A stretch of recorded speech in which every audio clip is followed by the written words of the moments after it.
Hi friends, హనుమంతుని పేరు హనుమాన్ కాదు అస్సలు. వారి నిజమైన నేమ్ ఏంటో నేను చెప్తాను. స్వామివారికి వాళ్ళ పేరెంట్స్ పెట్టిన నిజమైన పేరు సుందర.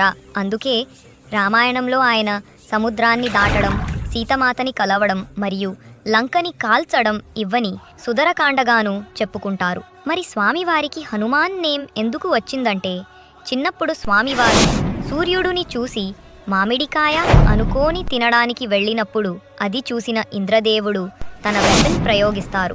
అప్పుడు అది స్వామి దవడకు తగిలి ఉబ్బిపోతుంది.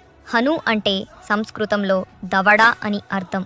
సో అప్పటి నుండి స్వామివారిని హనుమాన్ అని పిలిచేవారు. అంతేకాకుండా స్వామివారికి ఆంజనేయ నేమ్ ఎందుకు వచ్చిందంటే, ఆయన అంజనాదేవి యొక్క పుత్రుడు కాబట్టి ఆంజనేయ స్వామి అని పిలుస్తారు. ఇలాంటి మంచి కంటెంట్ కావాలంటే సబ్స్క్రైబ్ మరియు ఫాలో చేయండి. జై శ్రీరామ్.